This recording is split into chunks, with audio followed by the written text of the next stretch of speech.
ओम तुम दुर्गाय नमः। आप देख रहे हैं जीवन अमृत चैनल। शारदीय नवरात्रि के पावन अवसर पर मां दुर्गा के आगमन की हार्दिक शुभकामनाएं।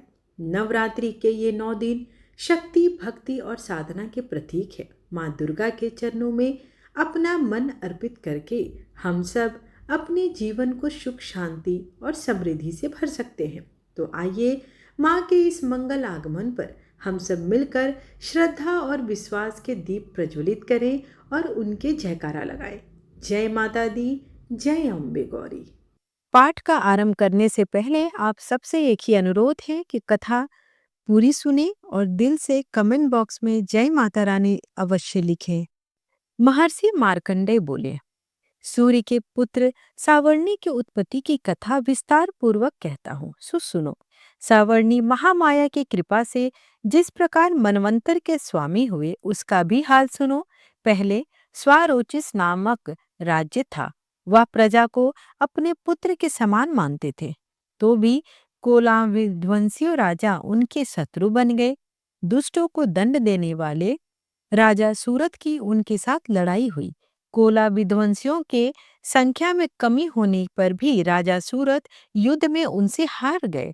तब वह अपने नगर में आ गए। केवल अपने देश का राज्य ही उनके पास रह गया था।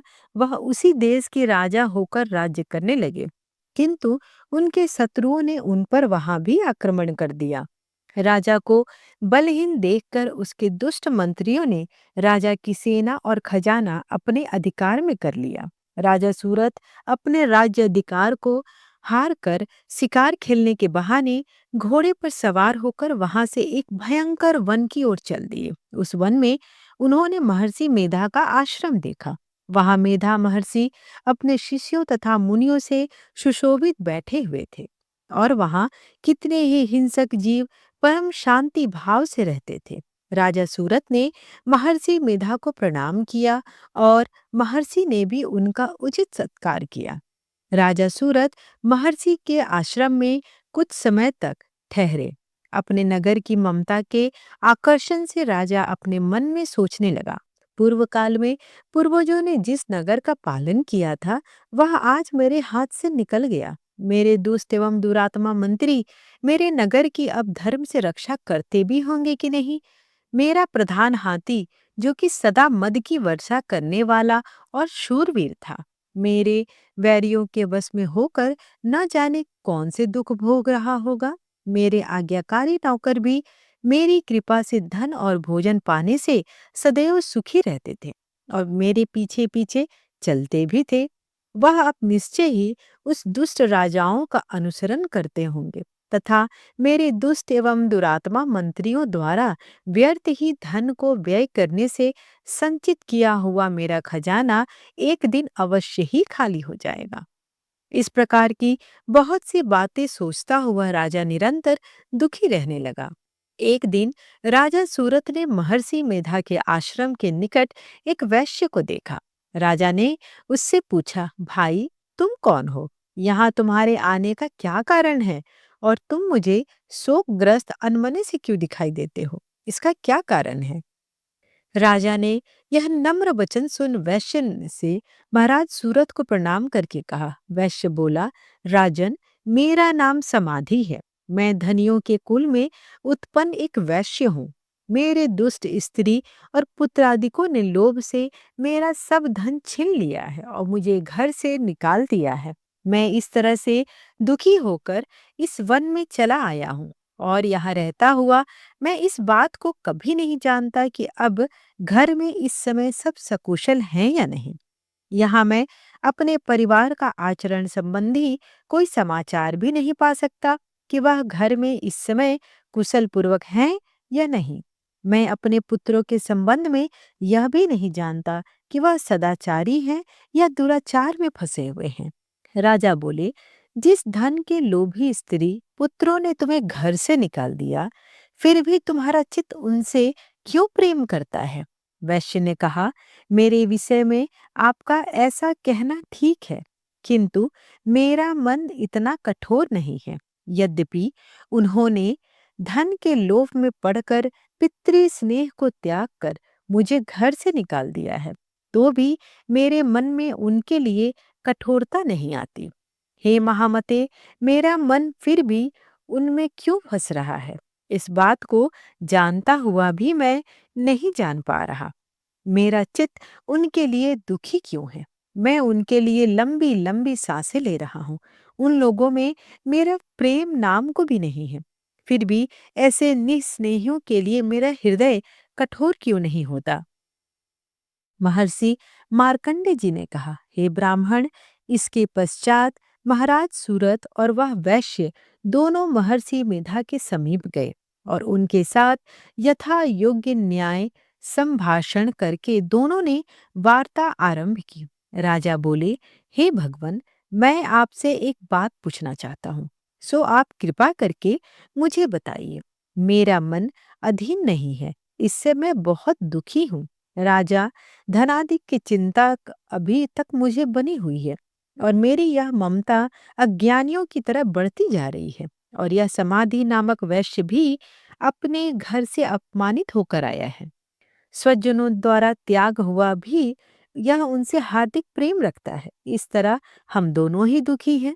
हे महाभाग, उन लोगों के अवगुणों को देखकर भी हम दोनों के मन में उनके लिए ममता जनिक आकर्षण उत्पन्न हो रहा है। हमारे ज्ञान रहते हुए भी ऐसा क्यों है? अज्ञानी मनुष्यों की तरह हम दोनों में यह मूर्खता क्यों है? महर्षि मेधा ने कहा, विषम मार्ग का ज्ञान सब जंतुओं को है। सबों के लिए विषय पृथक पृथक होते हैं। कुछ प्राणी दिन में नहीं सोते, कुछ रात को, परंतु कई जीव ऐसे हैं जो दिन रात दोनों देख सकते हैं। यह सत्य है कि मनुष्यों में ज्ञान प्रधान है, किंतु केवल मनुष्य ही ज्ञानी नहीं होता। पशु पक्षी आदि भी ज्ञान रखते हैं। जैसे यह पशु पक्षी ज्ञानी है, वैसे ही मनुष्यों का ज्ञान, और जो ज्ञान मनुष्यों में वैसे ही पशु पक्षियों में भी है। अन्य बातें भी दानों में एक ऐसी पाई जाती है। ज्ञान होने पर भी इन पक्षियों की ओर देखो कि अपने भूख से पीड़ित बच्चों की चोंच में कितने प्रेम से अन्न के दाने डालते हैं। हे राजन, ऐसा ही प्रेम मनुष्यों में अपनी संतान के प्रति भी पाया जाता है। लोभ के कारण अपने उपकार का बदला पाने के लिए मनुष्य पुत्रों की इच्छा करता है। इस प्रकार मोह के गड्ढे में गिरा जाता है। भगवान श्री हरि की जो माया है, उसी से यह संसार मोहित होता है। इसमें आश्चर्य की क्या बात है, क्योंकि वह भगवान विष्णु की योग निद्रा है। यह माया ही तो है जिसके कारण संसार मोह में जकड़ा हुआ है। यही महामाया भगवती देवी ज्ञानियों के चित्त को बलपूर्वक खींचकर मोह में डाल देती है और उसी के द्वारा संपूर्ण जगत की उत्पत्ति होती है। यही भगवती देवी प्रसन्न होकर मनुष्य को मुक्ति प्रदान करती है। यही संसार के बंधन का कारण है तथा संपूर्ण ईश्वरों की भी स्वामिनी है। महाराज सूरत ने पूछा, भगवन, वह देवी कौन है जिसको आप महामाया कहते हैं? हे ब्राह्मण, वह कैसे उत्पन्न हुई है और उसका कार्य क्या है? उसके चरित्र कौन कौन से हैं? प्रभु, उसका जैसा प्रभाव हो, जैसा स्वरूप हो, वह सभी कृपा कर मुझसे कहिए। मैं आपसे सुनना चाहता हूँ। महर्षि मेधा बोले, राजन, वह देवी तो नित्य स्वरूपा है। उसके द्वारा यह संसार रचा गया है। भी उसकी उत्पत्ति अनेक प्रकार से होती है। वह सब आप मुझसे सुनो। वह देवताओं का कार्य सिद्ध करने के लिए प्रकट होती है। वह उस समय वह उत्पन्ना कहलाती है। संसार को जलमय करके जब भगवान विष्णु योग निद्रा का आश्रय लेकर शेष सैया पर सो रहे थे, तब मधु और कैटव नामक दो असुर उनके कानों के मैल से प्रकट हुए और वह श्री ब्रह्मा जी को मारने के लिए तैयार हो गए। श्री ब्रह्मा जी ने जब उन दोनों को अपनी ओर आते देखा और यह भी देखा कि भगवान विष्णु योग निद्रा का आश्रय लेकर सो रहे हैं, तो वह उस समय श्री भगवान को जगाने के लिए उनके नेत्रों में निवास करने वाली योग निद्रा की स्तुति करने लगे। श्री ब्रह्मा जी ने कहा, हे देवी, तुम ही स्वाहा, तुम ही स्वधा और तुम ही वसटकार हो। स्वर भी तुम्हारा ही स्वरूप है। तुम ही जीवन देने वाली सुधा हो। नित्य अक्षर प्रणव में आकर उकार मकार इन तीनों में माताओं के रूप में भी तुम ही स्थित हो। इनके अतिरिक्त जो बिंद पद अर्ध मात्रा है, जिसका कि विशेष रूप से उच्चारण नहीं किया जा सकता, हे देवी, वह भी तुम ही हो। हे देवी, संध्या, सावित्री तथा परम जननी तुम ही हो। तुम इस विश्व को धारण करने वाली हो। तुमने ही इस जगत की रचना की है और तुम ही इस जगत का पालन भी करती हो। तुम ही कल्प के अंत में सबको भक्षण भी करती हो। हे देवी, जगत की उत्पत्ति के समय तुम सृष्टि रूपा होती हो, पालन काल में स्थित रूपा और कल्प के अंत में संहार रूप धारण कर लेती हो। तुम ही महाविद्या, महामाया, महामेधा, महारात्रि, मोहरात्रि हो। श्री ईश्वरी और बोध स्वरूपा बुद्धि भी तुम ही हो। लज्जा, पुष्टि, तुष्टि, शांति और क्षमा भी तुम ही हो। तुम खड्धारिणी, शूलधारिणी, घोर रूपा तथा गदा, शंख, चक्र, गदा और धनुष को धारण करने वाली भी हो। बाण, भुसुंडी और परिघ, यह भी तुम्हारे ही अस्त्र हैं। तुम सौम्य और सौम्यतर हो। यही नहीं, बल्कि जितनी भी सौम्य तथा सुंदर वस्तुएं इस संसार में हैं, उन सब से बढ़कर सुंदर तुम हो। पर और अपर, सबसे पर रहने वाली सुंदर तुम ही हो। हे सर्वस्वरूपे देवी, जो भी पदार्थ हैं और उनमें जो शक्ति है, वह तुम ही तो हो। ऐसी अवस्था में भला तुम्हारी स्तुति कौन कर सकता है? इस संसार की सृष्टि, पालन और संहार करने वाले जो भगवान हैं, उनको भी जब तुमने निद्रा के वशीभूत कर दिया है, तो फिर तुम्हारी स्तुति कौन कर सकता है? मुझे भगवान विष्णु तथा भगवान शंकर को शरीर धारण कराने वाली तुम ही हो। तुम्हारी स्तुति करने की शक्ति किसमें है? हे देवी, तुम तो अपने इन उदार प्रभावों के कारण ही प्रशंसनीय हो। मधु और कैटव जो भयंकर असुर हैं, उन्हें मोह में डाल दो और श्री हरि भगवान विष्णु को भी जल्दी जगा दो और उनमें इनको मार डालने की बुद्धि भी उत्पन्न कर दो। महर्षि मेधा बोले, हे राजन, जब श्री ब्रह्मा जी ने देवी से इस प्रकार स्तुति करके भगवान को जगाने तथा मधु और कैटव को मारने के लिए कहा, तो वह भगवान श्री विष्णु के नेत्र, मुख, नासिका, बाहु, हृदय और वक्षस्थल से निकल ब्रह्मा जी के सामने प्रकट हो गई। उनका ऐसा करना था कि भगवान श्री हरि तुरंत उठ गए और दोनों असुरों को देखा, जो कि अत्यंत बलवान तथा पराक्रमी थे और क्रोध के मारे जिनके नेत्र लाल हो रहे थे और जो ब्रह्मा जी का वध करने के लिए तैयार थे। तब क्रुद्ध हो उन दोनों दुरात्मा असुरों के साथ भगवान श्री हरि पूरे 5,000 वर्ष तक लड़ते रहे। एक तो वह अत्यंत बलवान तथा पराक्रमी थे, दूसरे महामाया ने भी उन्हें मोह में डाल रखा था। अतः वह श्री भगवान से कहने लगे, हम दोनों तुम्हारी वीरता से अत्यंत प्रसन्न है। तुम हमसे कुछ वर मांगो। भगवान ने कहा, यदि तुम मुझ पर प्रसन्न हो तो तुम मेरे हाथों से मारे जाओ। बस इतना सा ही वर मैं तुमसे मांगता हूँ। यहाँ दूसरे वर की कोई प्रयोजन ही नहीं है। महर्षि मेधा बोले, इस तरह से जब वह धोखे में आ गए और अपने चारों ओर जल ही जल देखा, तो भगवान श्री हरि से कहने लगे, जहां पर जल ना हो, सूखी जमीन हो, उसी जगह हमारा। महर्षि मेधा कहते हैं, तथास्तु कहकर भगवान श्री हरि ने उन दोनों को अपनी जांग पर लिटाकर उनके दोनों के सिर काट डाले। इस तरह से यह देवी श्री ब्रह्मा जी की स्तुति करने पर प्रकट हुई थी। अब तुमसे उनके प्रादुर्भाव का वर्णन करता हूँ। इस प्रकार दुर्गा सप्तशती पाठ का प्रथम अध्याय यहीं पर समाप्त हुआ। जय अम्बे गौरी मैया, जय श्यामा गौरी, तुमको निस दिन ध्यावत हरि ब्रह्मा शिवरी। जय अम्बे गौरी, मांग सिंदूर विराजत, टीको मृग मद को उज्ज्वल से दो नैना, चंद्र बदननी को। जय अम्बे गौरी। कनक समान कलेवर, रक्तांबर राजे रक्त पुष्प गले माला, कंठन पर साजे जय अम्बे गौरी। के हरिवाहन राजत, खड्ग खपर धारी, सुर नर मुनि जन सेवत, तिनके दुख हारी जय अम्बे गौरी।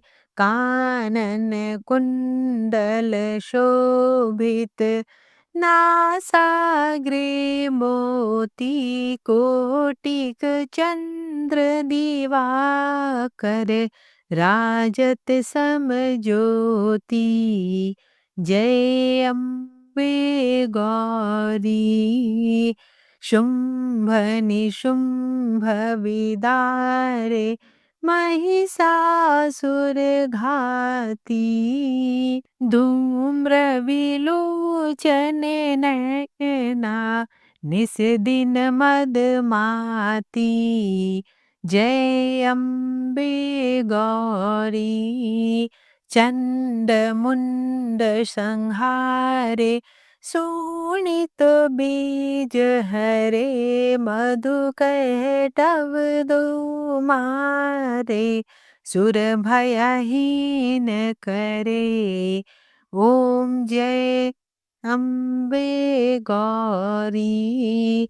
ब्रह्मानी रुद्रानी, तुम कमला रानी, आगम निगम बखानी, तुम शिव पटरानी। 64 योगिनी गावत, नृत्य करत भैरव, बाजत ताल मृदंगा, अरु बाजत डमरू जय अम्बे गौरी।